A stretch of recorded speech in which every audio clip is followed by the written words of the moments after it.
Hello, glad to have you.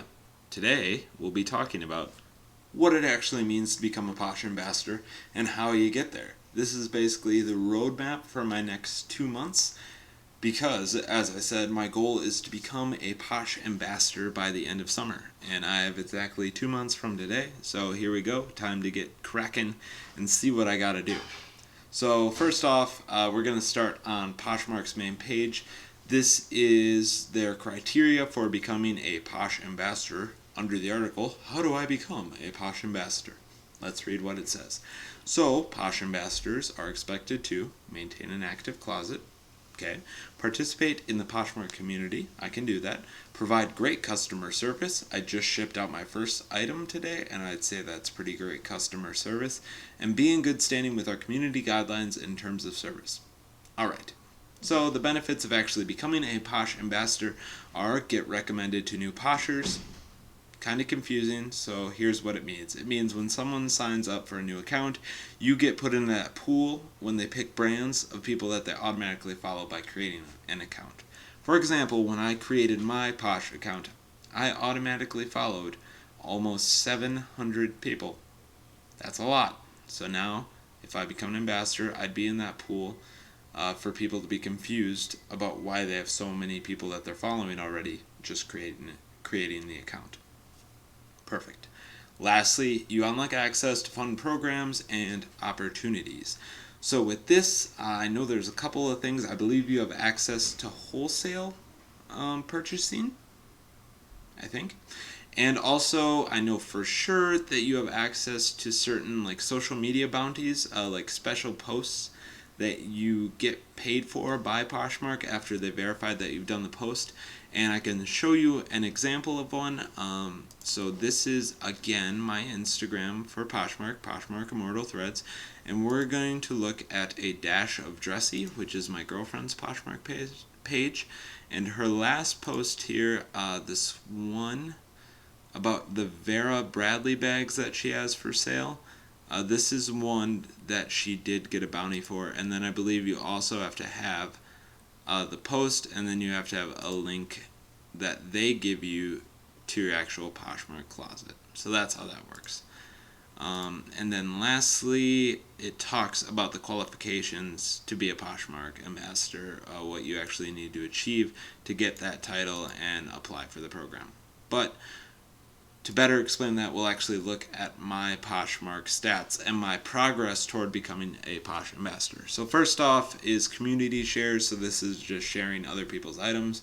You need 5,000 minimum. I currently have 3,243.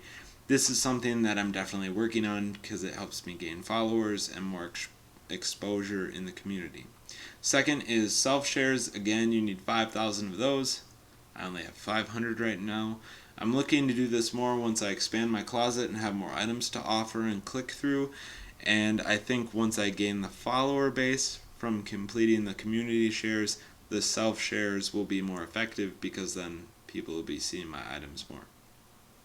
This next one is 27 new Poshers shared, and I really think this is something that you don't have to worry about, especially when you're doing the large amount of community shares, because I think this will just fall in as I'm doing those and kind of something that I do by chance. So, moving on.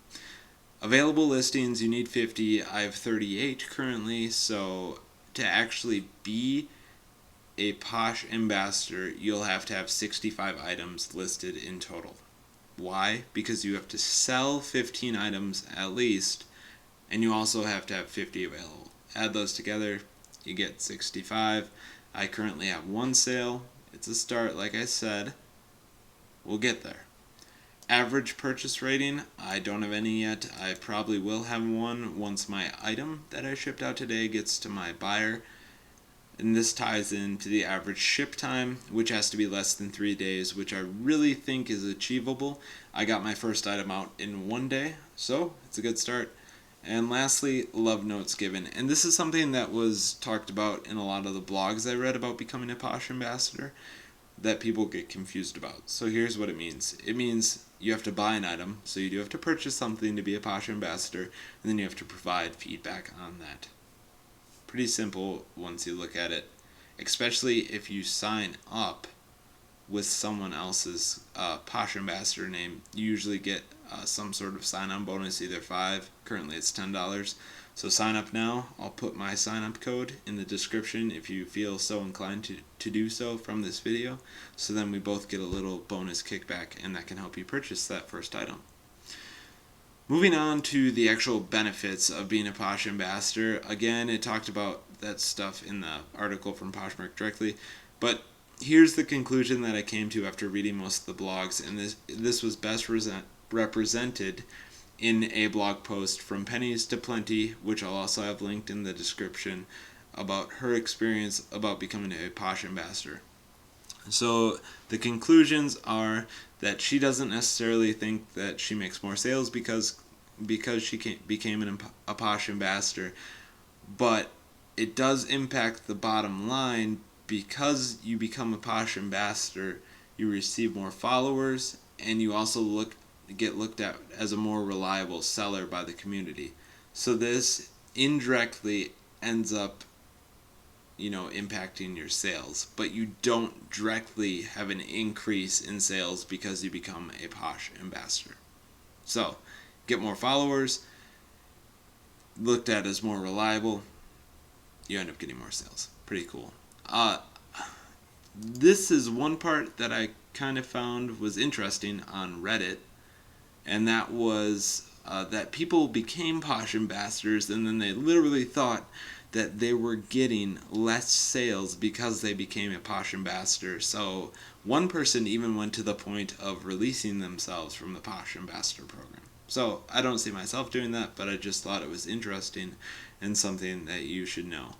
So I just became a Posh Ambassador, and honestly, I feel like my sales were better pre-ambassador. This is what I'm talking about. There's a whole thread on Reddit of posts like this. So, with that being said, there's what it means to become a Posh Ambassador, and where I'm at, I'll be sure to do updates in the future, since I know you don't want to miss those. Click the subscribe button so you don't miss the future uploads, and also if you enjoyed this video, feel free to give it a thumbs up. Any comments that you have on my videos, how I can make them better, how I can make my Poshmark store better, or what I should be doing just to be a better online influencer, I think I technically fall into, please let me know in the comment section below. But for next video, it's going to be a surprise because I haven't planned that far out yet. So, we'll see what happens. See you there.